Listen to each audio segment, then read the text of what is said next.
लोकसभा में जोरदार तरीके से रखा ही नहीं था, बल्कि इस मांग को माना गया था और 5,000 करोड़ का बजट एलोकेशन हुआ था यूपीए गवर्नमेंट में।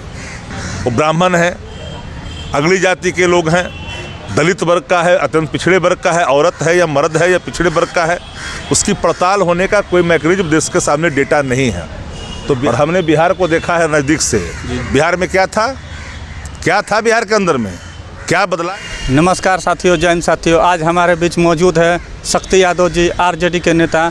सर, सबसे पहले सर आपको नमस्कार सर, हमारे यूट्यूब चैनल देश प्रेम की तरफ से। सर चलिए, देश से प्रेम रखा करिए, जन सरकार से नाता रखिए जी। सर, सबसे पहला हमारा क्वेश्चन सर ये है कि सर जातीय जनगणना को लेकर के आपकी पार्टी क्या सोचती है? जाति आधारित जनगणना हमारी पार्टी की बहुप्रतीक्षित मांग रही है और इस मांग को 2011 में हम लोग के राष्ट्रीय अध्यक्ष आदरणीय लालू प्रसाद जी ने लोकसभा में जोरदार तरीके से रखा ही नहीं था, बल्कि इस मांग को माना गया था और 5,000 करोड़ का बजट एलोकेशन हुआ था यूपीए गवर्नमेंट में। सत्ता जाने के पश्चात शैक्षणिक, आर्थिक, सामाजिक स्थिति देश के सामने रखी गई मरहूम वित्त मंत्री जेटली साहब के द्वारा, पर जाति छुपा ली गई और कई बहाने भारतीय जनता पार्टी ने डेटा के सवाल पर अपनी बातें रखी थी, क्योंकि मन में जो पाप था, गरीबों को नयन बर्दाश्त नहीं था, इस बाबत उन्होंने जाति छिपा ली। आदरणीय तेजस्वी प्रसाद यादव जी इन बातों को लेकर के मुखर होकर के अपने पार्टी के राष्ट्रीय अध्यक्ष के प्रण को साकार करने के लिए आगे बढ़े। उस दिशा में जनता दल के नेता और बिहार के मुख्यमंत्री जी ने भी सहयोग किया। मुख्यमंत्री जी के नेतृत्व में उप मुख्यमंत्री जी प्रधानमंत्री जी से मिले। सभी पार्टी के डेलीगेशन के रूप में प्रधानमंत्री जी ने समय दिया। डेलीगेशन से निकलने के बाद भारतीय जनता पार्टी के नेता ने जातीय आधारित जनगणना को सीधे सिरे से नकारा कि नफरत फैलेगा, जाति द्वेष फैलेगा। हम जानना चाहते, देश जानना चाहता है कि धर्म की गणना में जब द्वेष नहीं फैलता है, हिंदू कितने हैं, मुसलमान कितने हैं, सिख कितने हैं, ईसाई कितने हैं, बौद्ध कितने हैं, तब नहीं होता। तो फिर जाति गिनने में बौद्ध कितने हैं तब नहीं होता, तो फिर जाति गिनने में परेशानी किस बात की? बिहार ने कहा कि नहीं, अगर बिहार में जाति आधारित जनगणना नहीं होगी तो हम कैसे जान पाएंगे कि कौन लोग हैं जो भीख मांग के खाते हैं? हम कैसे जान पाएंगे कि एक कमरे में रहने पर लिए कौन मजबूर है? हम कैसे जान पाएंगे कि जो उच्च शिक्षा ग्रहण नहीं करने वाली जातियां कौन हैं? वो ब्राह्मण है, अगली जाति के लोग हैं, दलित वर्ग का है, अत्यंत पिछड़े वर्ग का है, औरत है या मर्द है या पिछड़े वर्ग का है, उसकी पड़ताल होने का कोई मैकेनिज्म देश के सामने डेटा नहीं है। तो बिहार ने निर्णय लिया, बिहार में जाति आधारित जनगणना की शुरुआत हो गई है।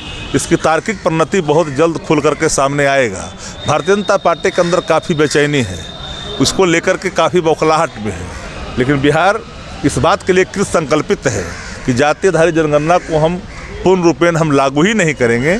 और बिहार ने जो रास्ता दिखाया है उसको आज न कल 23 के बाद एक नया आंदोलन, जाति आधारित जनगणना के प्रकाशन के बाद देश भर में देश के लोग की मांग थी कि जाति आधारित जनगणना होनी चाहिए। क्योंकि आप देखिए कि मठ और मंदिरों के नज़दीक जो भीख मांग के यापन करने वाले किस जाति के हैं, कौन लोग हैं? 23% लोग उच्च शिक्षा ग्रहण नहीं करते हैं। वो कौन लोग हैं? कौन लोग हैं जो कृषि पर आधारित हैं?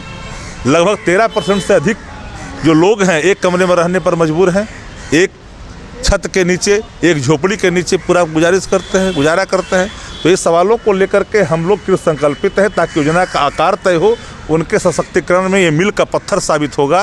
इसलिए हम लोग जातीय आधारित जनगणना को बिहार में लागू किया है और हम समझते हैं कि तार्किक परिणति जातीय आधारित जनगणना का आने के बाद योजना का आकार भी बिहार के अंदर में उसी रूप में तय होगा। सर, जातीय जनगणना से सर बिहार को क्या फायदा होगा? सर, बिहार को ना फायदा, बिहार के लोग, जनता को क्या फायदा होगा? उसी को उसके आधार पर बनेगा, योजना बनेगा। उनके लिए जो पिछड़ा है, शिक्षा से, चिकित्सा से, रोजी रोजगार से वंचित है, अंतिम पंक्तियों में, पगडंडियों में, उनको फायदा मिलेगा, अवसर मिलेगा, रोजगार मिलेगा। उनके आधार का आकार तय की जाएगी। जो मुट्ठी भर लोग जो देश की संपदा को अपने जेब में डाल रहे हैं, उनसे मुक्ति मिलेगी बिहार वासियों को। जातीय जनगणना के बाद क्या रोजगार मिलने लगेगा? सर, आप लोग जैसे आदमी को भी अगर समझ में तो कहाँ यूट्यूब पकड़ लिए हैं। जब जातीयधारी जनगणना होगा, जो वंचित है उसके लिए योजना का आकार तय होगा तो उसका विकास होगा कि नहीं होगा।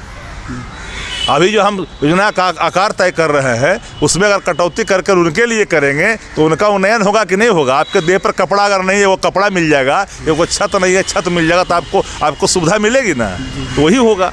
तो सर मंत्री है वो निकले सर बिहार के समाधान यात्रा पर। सर बिहार 17 साल से वो उन्होंने क्या किया कि अभी तक समाधान और अब समाधान यात्रा पर कितनी उम्र है आपकी?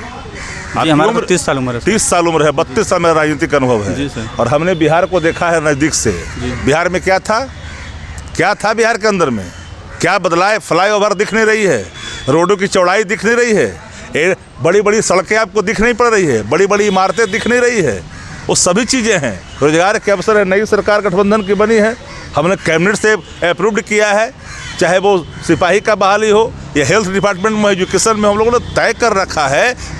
ये समाधान यात्रा किसी भी शासक के लिए उपयुक्त होता है कि आप जानिए कि आपका योजना धरातल पर उतर रहा है कि नहीं, उसकी वानगी देखनी चाहिए। और जब देखिएगा तो क्रियान्वयन में आपको सहूलियत मिलेगी। तो जो यात्रा पर निकले हैं समाधान यात्रा पर, समाधान करिएगा। समस्या अगर है तो समाधान करिएगा, और जब समाधान यात्रा पर हम निकले तो भाजपा में व्यवधान पैदा है। जी धन्यवाद।